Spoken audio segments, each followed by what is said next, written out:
asking that kids stay out here with their moms and their dads or whoever they came with. And if they want to run back and grab a juice back there by the baptismal, and some crayons, coloring books, anything they want to grab. That way they can be a part of service out here today and learn with us. Amen. And in case the kids workers a little break. Big amen. I just want to say thanks to Christy, who is very faithful in helping me with Kids Church, and I appreciate that. I don't think you've had many services where you've actually been out in service, even on my nights, because sometimes my nights I don't make it back there either. And I just want to thank everybody. Yes, sir. Can I grab your grams too? No, Justin, you can't grab grams. You might bite on your neighbor. Huh? Yeah, you might eat them. But, you know, there's so many people that are so faithful, and sometimes we don't think that that's really a big deal at church. But, you know, of course, you always see the band get up, so you know they must be coming and practicing. But Diane, who has been doing our coffee forever, and now is taking that store by storm. And how many of you know that that store looks awesome? Okay.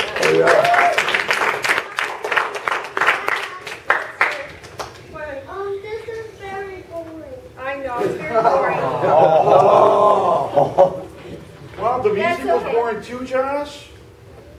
Was the music Was the boring? music boring, Josh?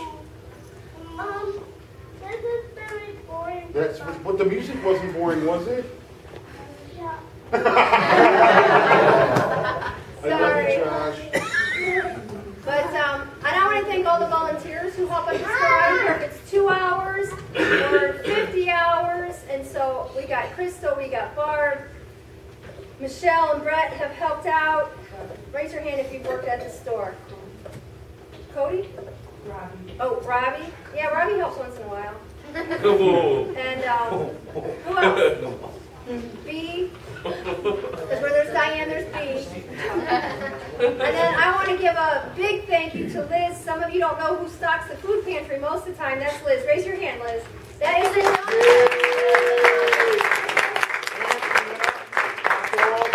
Friday nights. How many of you guys have eaten out of the food pantry this month? Okay, that's how many people you're feeding, my friend. So I just want to say thank you to all you guys. And then how many of you like coming in here and having a clean church and hot coffee or fresh pastry to eat? Okay, how about a big thank you to Steve, who has become crazy efficient.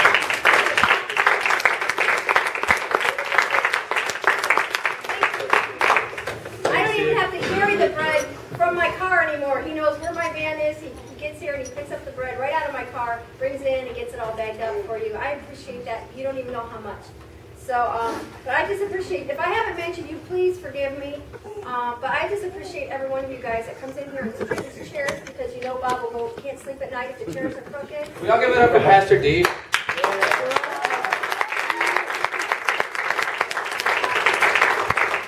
But I just appreciate you. And Michelle, who manages the Teenage Thug group, there's not enough words to say about that. Where they manage her, I don't know, but that's definitely not an area I'm called to. So thank God for Michelle and Courtney who helps. If you're going to tell me I'm boring again, I'm going to shove your face in that cereal. Yes, Josh. Wait, what to say? What's there?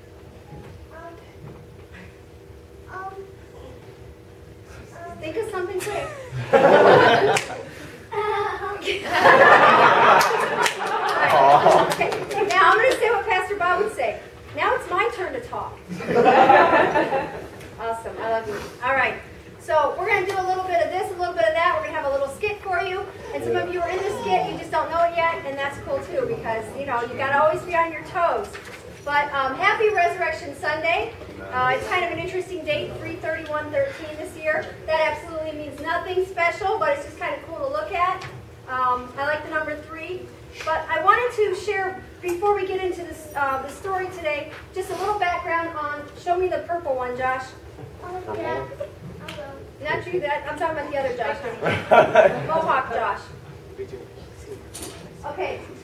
If you go back into John 19, it says, he bearing his cross went out to a place called the place of a skull, which is called in Hebrew Golgotha. where they crucified him and 2 others with him, one on either side and Jesus in the center. Now, this is spring starter. okay, hold on. Golgotha is the mountain where he was crucified. That means the place of the skull. So I didn't know how many visitors we'd have today, but just so you know, the very familiar picture of a skull, or the very free use of skulls that you may see around here in our artwork, or something that Pastor Bob or I wear, is because the cross is so critical to what we do that the skull is a reminder that's where Christ was crucified, right? And so that's the place of the skull. And if you look at the next picture, Josh, show me the next one. That's the actual mount. And you can see a skull from the side to me, and then also straight on, but that just looked like a mountain of skulls. And so that's how it got its name. In the Greek translation, it's Calvary. Ever heard of that? Oh, yeah. But in the Hebrew, it was Golgotha, place of the skull. And so I just said, you know, in case you always wonder, why are they always wearing skulls? Why is there skull tattoos on the church leaders? Not on me. I'm free of tattoos, but I'm just afraid of needles. It's because that's remembrance of where Christ died.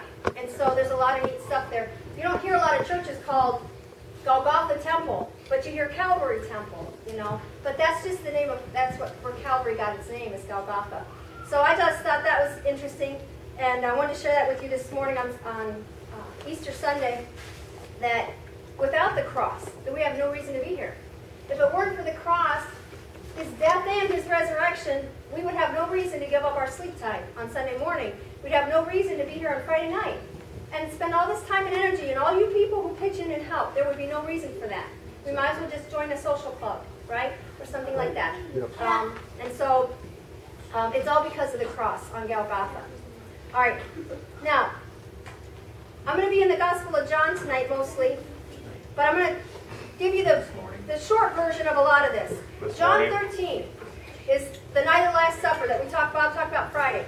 So on that Thursday, the night of the Last Supper, as they were preparing to celebrate Passover together, if you read from 13 on, Jesus spoke a lot. If you ever want to know really what would it be like to be with Jesus while alive, read that, because he's talking and talking and talking and praying for us and giving us words of exhortation or encouragement. And he's getting ready to wash their feet to show them that we're to live as servants to one another. And if Jesus, the creator of the universe, Lord of all, can humble himself and wash feet, he was saying to his disciples, I don't care who you are or what you know, you can humble yourself as a servant. And he wanted to wash Simon Peter's feet, and Simon's like, oh no, Lord, you won't wash my feet. And Jesus like, silly Simon Peter. And then it got to the point where Peter says, I would lay my life down for you.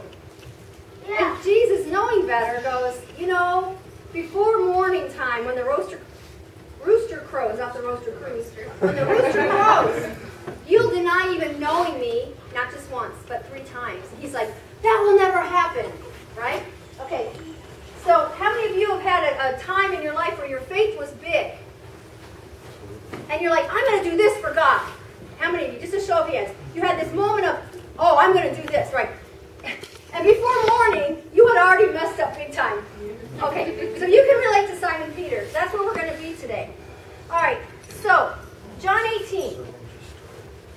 After he had given all these words to the disciples, after he had prayed for us, when Jesus had spoken these words, he went out with his disciples over the brook Kidron, where there was a garden, which he and his disciples entered, and Judas, who betrayed him, also knew the place, for Jesus often met there with his disciples. Judas, having received a detachment of troops and officers from the chief priests and Pharisees, came there with lanterns, torches, and weapons. Now, if you knew they were coming for you with that, would that not make you just a little bit like, why did I agree to do this? Jesus had labored in prayer with his heavenly Father. Lord, if there's any other way to save these poor souls than for me to be tortured on a cross, I'm open to that. But if not, your will be done.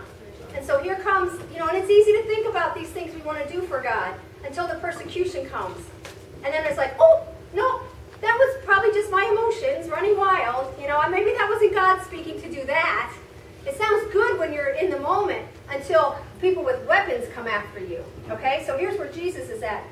Jesus, therefore, knowing all things that would come upon him, didn't shy away and go, oh, here it comes. Oh, here it comes. He went forward. What are you looking for? That right there, that's a man right there. Whom are you seeking? They said, Jesus of Nazareth. So there was some exchange between him and the guards and all these people. Simon Peter, what an amazing person he was. Having a sword, which is a story in itself because he was a fisherman. This was not a fillet knife, it was a sword. But that's a whole other story. It's quite fascinating why he would have a sword. Drew it and struck the high priest's servant and cut off his right ear. Wow, what a handy helper Simon Peter was. He kind of got lost in the moment.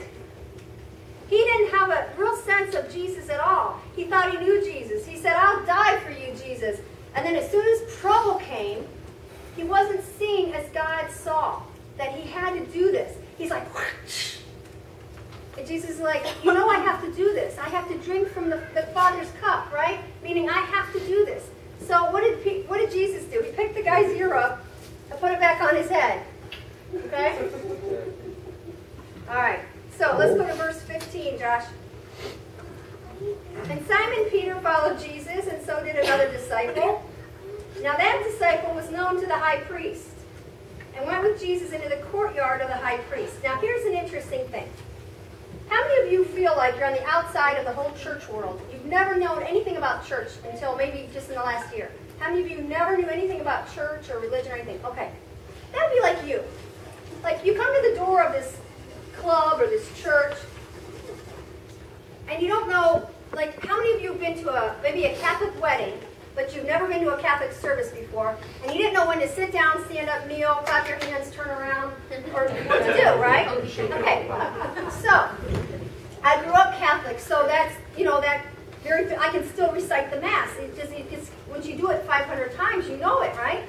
And so you picture this. Okay, Justin, I need you to be Simon Peter, right here.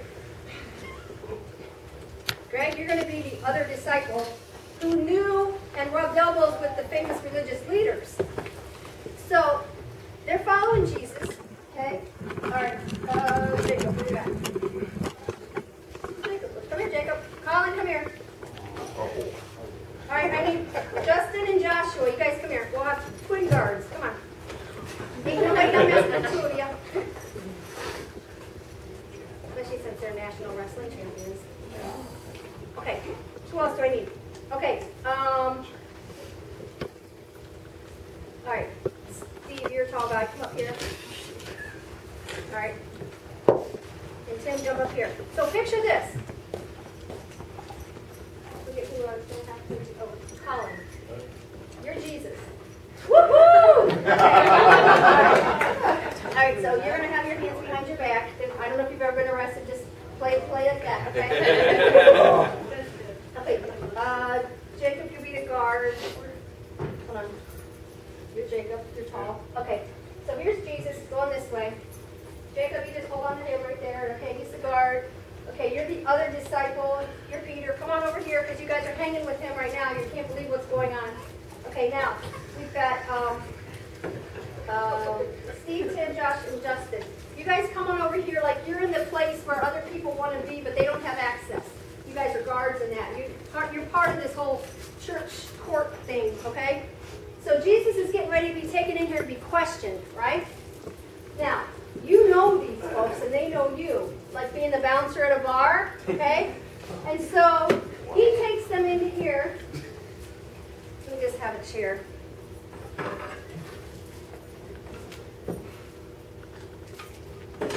Okay, so you take him into there. You kind of wink eyes and they let you in, and you're like, hey, you stay out here. Right here. Okay, look back at your friend, and you're like, stay there, dude, because they don't know you. Stay there. He's going to go and see what's going on. There's a woman that keeps the door. I'm the woman that keeps the door, right? Now, you talk to somebody, so you're able to at least come out here and let your friend in. You're like, yeah, dude, come on in, okay? Peter's like, I don't know what's going on. All I know is they've got Jesus, right? And I told him I'd die for him. But I just cut some guy's ear off, and oh my gosh, Jesus put it back on the dude. What is going on? So they're in this court. Now, there's another place further where they're going to take Jesus, actually where the high priests are. So this is the outer court here, okay? So they're all here, but now Jesus would be escorted into here to be questioned. Does that make sense? Okay, so take Jesus into there, and you dudes are just keeping this place secure. Okay? All right? You guys are going to go out there. All right. Now, you can bring Jesus back. Don't beat him up. Bring him back out here. Too late. All right, you guys can sit down. Yeah. All right, now, here's the crazy thing. Amidst these things, as they're watching what's happening to Jesus, and how many of you have felt like you're an outsider? Like Peter couldn't even go in there to see what was going on unless you had known somebody. So this represents the person who is more trained, educated, knows the way around, right? But yet they were both disciples. They were both disciples. Simon Peter knew nothing about any of this religion stuff, and he was walking with the Lord. So is it a requirement that you know all this stuff to be called by Christ? No, he was one of his closest disciples, right? Yeah, he didn't even know the people in the high priest's courthouse or anything like that. Does that make sense? So he didn't even know enough to get in. His buddy had to get him in. He had never rubbed elbows. He was a fisherman. Okay? All right, excellent. Thank you.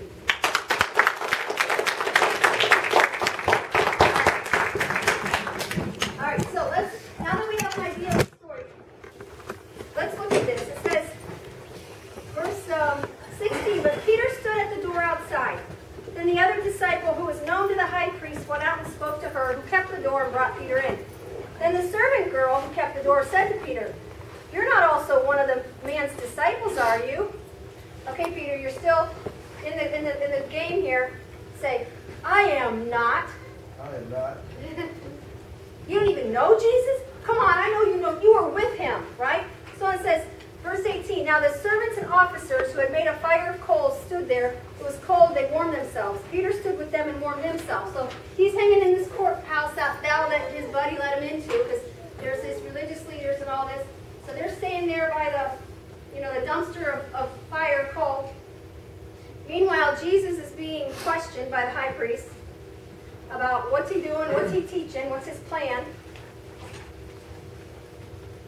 Verse 25, now Simon Peter stood and warmed himself. Therefore they said to him, "You are not also one of his disciples, are you?" So first this lady asked him, aren't you one of his disciples? And then these guys around the fire go, aren't you one of his disciples? And what did he say? No. Didn't you just say a few hours ago, "I'll die for you, Jesus"? I don't know him. Wow. Way to go, strong man of God.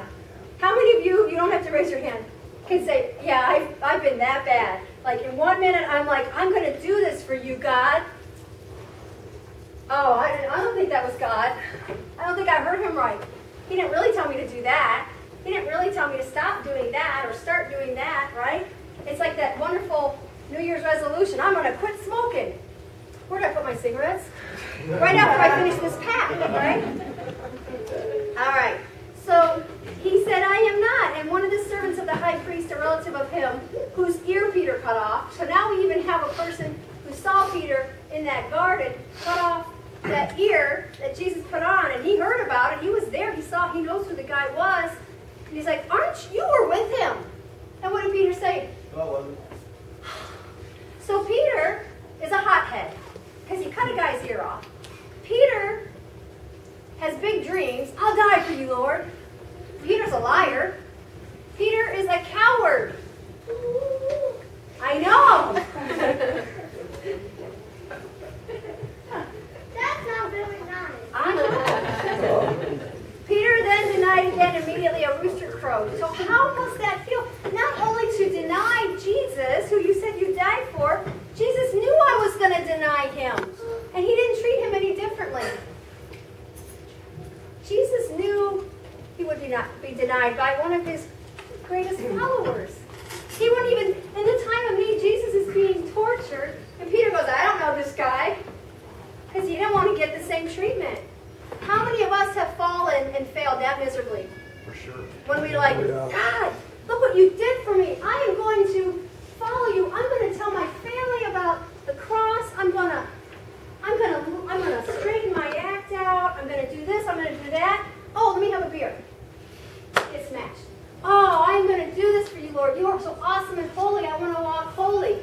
Hey, let's go see who we can pick up." Guess what? You're no worse than Simon Peter. He did the same thing.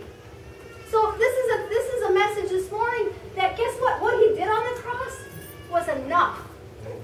You don't have to come in here feeling like you failed the Lord. Simon Peter failed the Lord and he walked with the Lord. He failed him within hours of saying, I would die for you, Lord. You know, wash my feet, wash my whole body if that will make me holy. And he's like, no, I'm just going to wash your feet. You're going to serve others, but you're going to deny me. No, Lord, I would never deny you. I don't know him. How crazy human beings are we? But it's okay. You're in good company. We're all crazy human beings. So how many of you have been called by God for something? As his disciples, you are. How many of you have said and decided, I'm going to answer that call? But how many of you messed up before you took the first step? So did Simon Peter. He done screwed up big time. How many of you feel like an outsider? You don't know all this Bible stuff. You don't know all this church stuff. You don't even know, like, God told me to do this and this, but I don't even know what that looks like. Guess what? Neither did Bob or I. God said, start a church. Well, we know what church looks like, but he's like, no, I don't mean like that. Well, what do you mean? Something new. How do you do it? I'll show you when you get there. Right? God has called us to do things. God's called people here to do something that has never been done. So there is no model for it. You will walk and create and hear God and make the model for it. And then you will show others the model of that. You're not going to find it in a book of 12 steps of how to do this because it's not been done the way that God needs us to do it. And I'm talking about some serious devil-destroying, kingdom-creating acts. You know, the reason things are slow with the homeless shelter thing with us is we're not meant to conform to some model. God's going to bring the resources to us to create a new model that brings people off the streets, can restore them, can walk them through addiction, can walk them through patterns that is not a model yet. We have to walk in it and trust and see the unseen that, guess what? It's not seen because it doesn't exist. And you're like, but Lord, I keep screwing up. He goes, I didn't ask you about that. Peter screwed up really bad. I'll die for you, Lord. Hey, weren't you with that guy? Weren't you with this Jesus? No. You're his friend, aren't you? No. I know I saw you.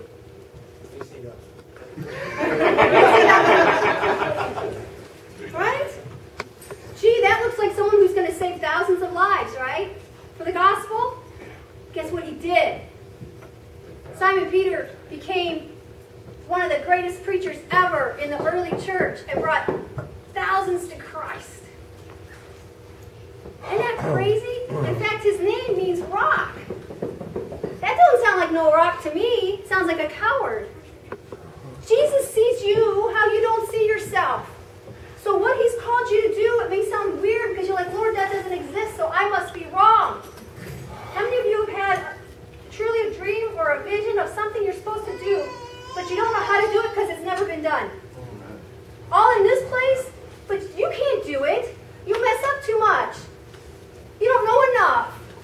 You haven't been to Bible college. Right? Ain't nobody got time for that.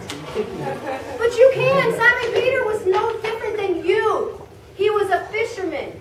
He was a hot-headed, hot-tempered, put his mouth out before his brain engaged, denied Jesus 3 times in one night when Jesus was when his friend needed him. He denied his own friend. Maybe you've betrayed a friend. So did Simon Peter. But Jesus even knew that and called him the rock. Isn't that crazy? All right, let's get to Easter. John 20, the empty tomb. On the first day of the week, what's the first day of the week? Sunday. Oh, this is Sunday. Well, that's kind of cool how that worked out. Mary Magdalene went to the tomb early while it was still dark and saw that the stone had been taken away from the tomb.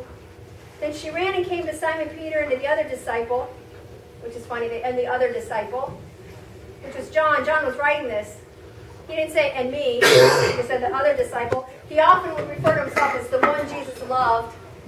So that's who he put his little digs in. I was the one he loved. Okay. So, and the other disciple, whom Jesus loved, and said to them, they have taken away the Lord out of the tomb, and we don't know where they've laid him. Peter therefore went out, and the other disciple, and were going to the tomb, so they both ran together, and the other disciple outran Peter. You men and your egos. Here's the story of a resurrected Savior, and your word, who runs faster?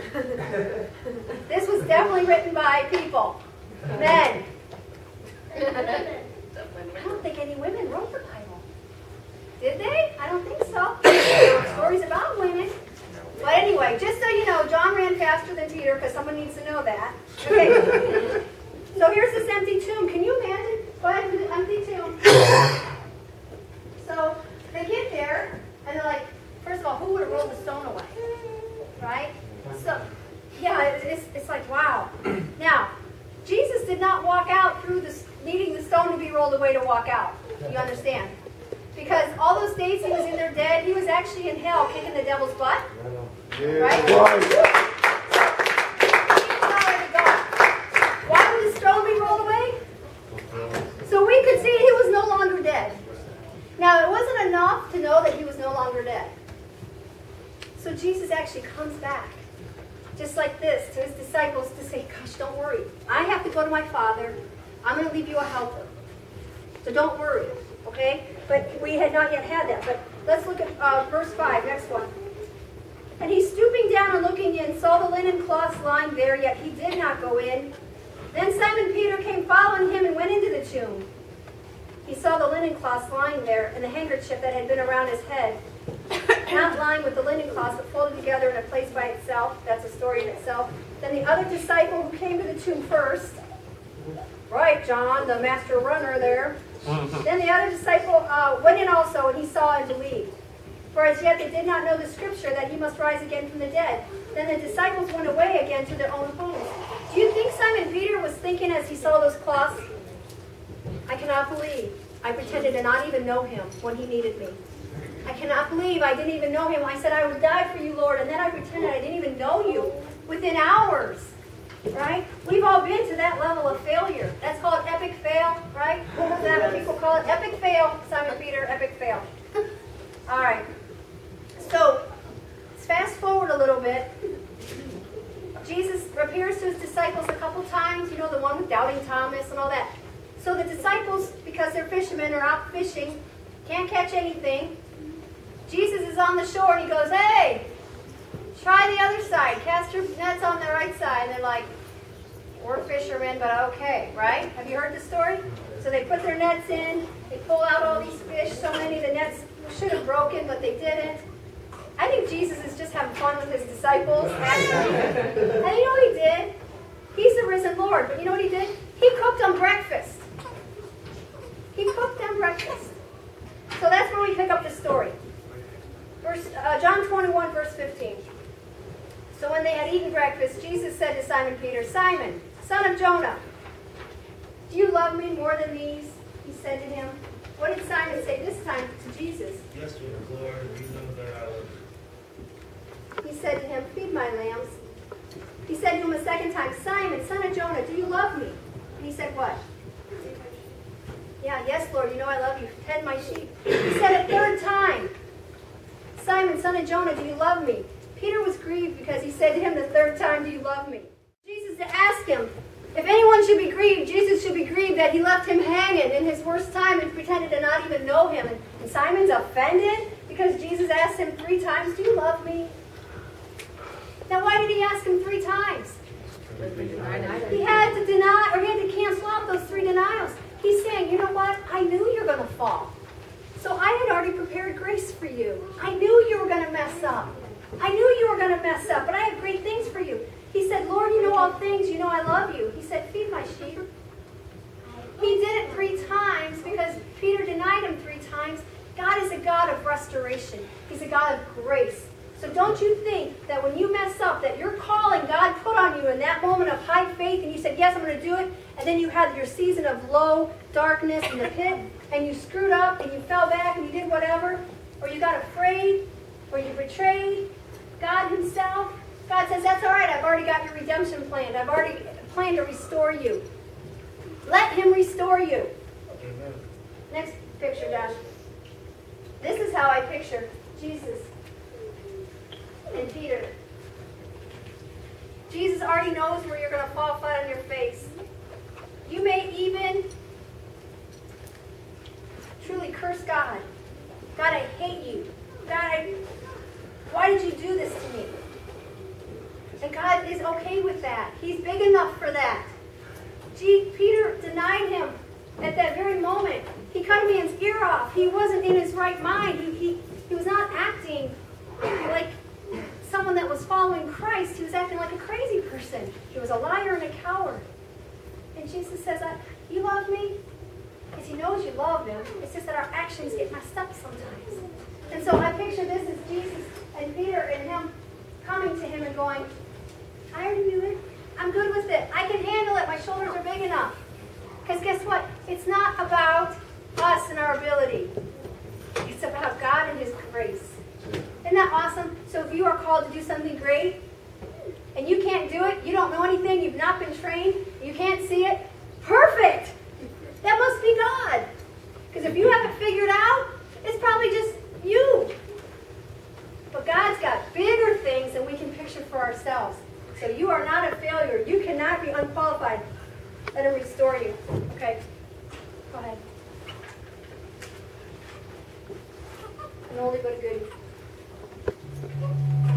Grace is God's unmerited favor for us, his crazy love. And the truth is, many times we struggle understanding it. If you find yourself struggling to understand God's grace, don't beat yourself up. Even the disciples struggled with understanding grace. Jesus sent you? You're alive. I can't believe you're alive. Okay, I was in the boat and I wasn't catching any fish, okay? But I heard this voice and the voice said, cast your net to the other side. And so I'm thinking, I'm a fisherman, I know what I'm doing, but I'm not catching any fish, you know? And so I throw that net over there and then a gaggle of fish pop into that net and I'm going, this is a total miracle. Who could have done that? I need to know who told me to throw the net to the other side. And boom, I look up and I mean, there's you. You're looking at me on the seashore going, it is I, the Lord, is you're alive. I can't believe you're alive. This is awesome. Andrew, get out of the boat. Come on. Peter. Yeah. Do you love me? Yes, I love you. I love you. You're alive. This is so great. Good, then feed my sheep. Andrew, get out of the boat. Come on, man. It's him. Peter. Yeah. Do you love me? I love you. Yes. And I'm so sorry about that rooster clucking. I had no idea what that meant, but I do know I'm better for it, all right? Okay? Then feed my sheep. Andrew, I'm smiling, but I'm serious. Come on, get out of the boat. It's him. Peter. Yeah. Do you love me? Jesus, mere words cannot describe the passion that I have for you. I love you. You know everything. I love you. Good. Good. Then feed my sheep. I didn't even know you had livestock. That is so like you, though. There's something new about you all the time. That's what I love about you. Peter, Yeah. do you remember the morning the ladies went to the tomb? Yeah. We're all in the upper room trying to figure out what to do next, you know, because we thought you were dead. You know, you were dead, you know. We're trying to figure all that out, you know. And Mary comes running up, and Mary's like saying, beehive, beehive, beehive. And I'm thinking, I'm allergic to bees. Like, keep them out. You know what I'm saying? But as she kept getting closer, I heard her correctly. She was saying, he's alive, he's alive, he's alive. And we're going, who's alive, who's alive? And she said, she was at the tomb, and the tomb was empty. And she said that there was an angel there. And the angel said, go tell the disciples and Peter that everything is okay, he's risen. And so me and John, we hightailed it down there. And if John says he beat me, he's totally lying, all right? I beat him, FYI, all right? You know? When we get down there, and I'm looking at that tomb, and it is empty. There's nothing in there, you know what I'm saying? And I'm like, what does this mean? What does this mean? And John is right there. John is so good with words. He should write a book. He is so good with words. And John said, don't you get it, Peter? This is everything Jesus said he was going to do. And you did it, and it's done. Let's go. This is so great. Wait, the angel said what? Go tell the disciples and Peter that everything is okay. He is risen. You've risen. Let's go. He said what? Go tell the disciples and Peter.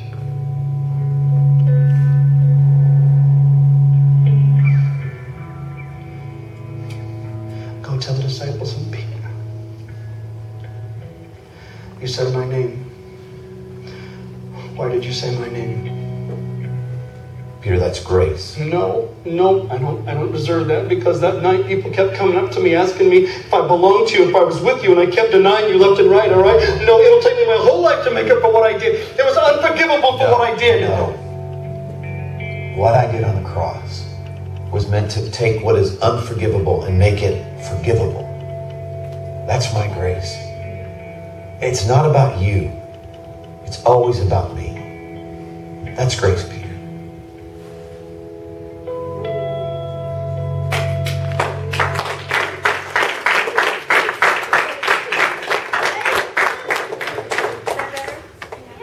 Good. All right, that's grace. Does it make sense? And I know I've showed you that before, but sometimes it's the simplest things to remind us. Grace is simple. We complicate it. We think our sin is better or worse, however you want to say it, than the next guy. No, it's not. No, it's not. But my question this morning on Easter Sunday is, what will you do with the grace? What you do with grace is an outward reflection of what God has been allowed, with your permission, to do inside your heart. We were driving to church this morning, and the outward facade of the Burger King is almost done. How many of you have noticed Burger King's being redone? But they're only remodeling the outside, right? It's just a facade. When you pull up to the drive-thru, you could see the old brick, and they're putting this new material over top. And I said, remember this. Because I was talking to my youngest daughter. I said, never let the outside hide the inside. I said, never be someone who's trapped into thinking that if I clean up the outside, but the inside's the same, that anything's been changed. God doesn't care what the outside looks like. He's a worker of hearts. And He knows your heart. So even if you're doing all the right things for all the wrong reasons, God knows that. You could be doing all the wrong things just in your own stupidity, and God can use that. Because He's a changer of hearts. It took Simon Peter a long time to get his actions to catch up with his faith. Right? Some of you have great actions and poor faith. So then you get arrogant in yourself. I would much rather have my actions mess up a lot, but have my faith be there. Does that make sense? That's grace. God will get you to where He wants you to go. So this morning, I just want to extend grace. God loves you, and He sees in you what you can't see in yourself. And you're like, but what about this? And what about this? He says, I don't see that. I see my Son Jesus. It's about Him. And if you've never grasped grace because of shame and past hurts and past things, God does not hold your past against you. God is love. 1 Corinthians 13, love is patient. He's been patient with you. Love is kind.